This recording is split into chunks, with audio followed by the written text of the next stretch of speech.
Ce samedi 13 mai 2023 avait lieu la 67e édition de l'Eurovision, qui s'est tenue à Liverpool, au Royaume-Uni. Les représentants des 26 pays en lice ont tout donné sur scène pour impressionner le jury et les téléspectateurs. C'est finalement la Suède, grâce à la prestation de Loreen, qui a remporté la compétition, devant la Finlande et Israël. Loreen devient ainsi la première femme à avoir gagné le concours à 2 reprises, après sa victoire en 2012. C'est donc une nouvelle désillusion pour la France, qui s'est retrouvée à la 16e place du classement. Pourtant, Lazara a offert une performance de haute voltige puisqu'elle a interprété son titre, évidemment, perché à 3 mètres au-dessus du sol. Mais le jury n'a visiblement pas été convaincu. En revanche, si la chanteuse n'a pas vraiment fait parler pour son interprétation, elle a réussi à se faire remarquer pour une toute autre raison.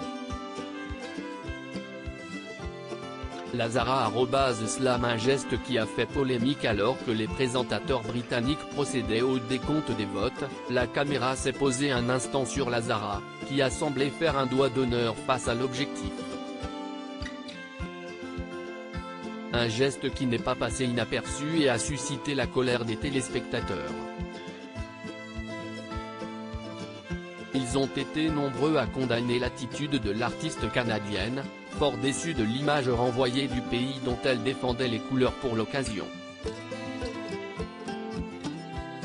Quelques minutes après la fin du show, Lazara a été invitée à s'expliquer devant les caméras de BFM TV. Et elle l'assure, son geste n'avait rien de provocateur et a tout simplement été mal interprété. Il faut comprendre que, bien que je représente la France, j'ai aussi une double culture et c'est un peu générationnel. Ce n'est pas un geste négatif, c'est un geste de déception que l'on utilise entre amis. Je peux comprendre qu'outre-mer, sikh, ce soit considéré comme un autre geste. A-t-elle déclaré, se défendant maladroitement d'avoir voulu créer la polémique. Alexandra Reid-Amiel, la chef de la délégation française a également réagi, c'est très culturel, comme, Lazara, l'explique, si est un geste qui veut dire ce n'est pas grave. Il est urgent que la presse remette l'église au milieu du village, a-t-elle appuyé. Lazara vexée? Quant à ceux qui l'accusent d'avoir quitté la salle au moment où la Finlande et la Suède, au coude à coude, attendaient de savoir qui allait l'emporter, Lazara s'est justifiée, on reste assis pendant de longues heures et ma vessie est très petite, je devais me lever.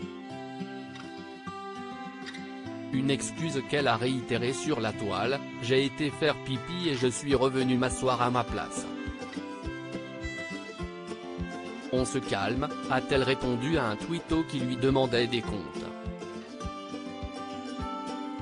Ce n'est pas la première fois que le concours de l'Eurovision agite les réseaux sociaux.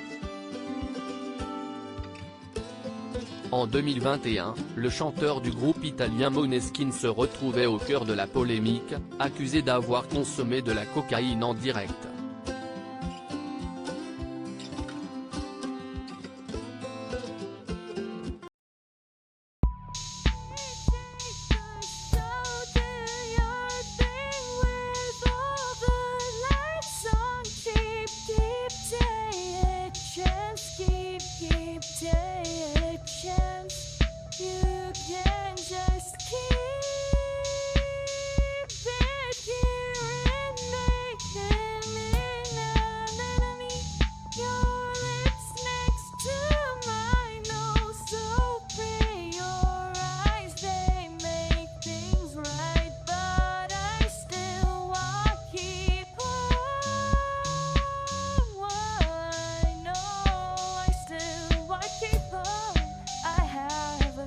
Keep it apart.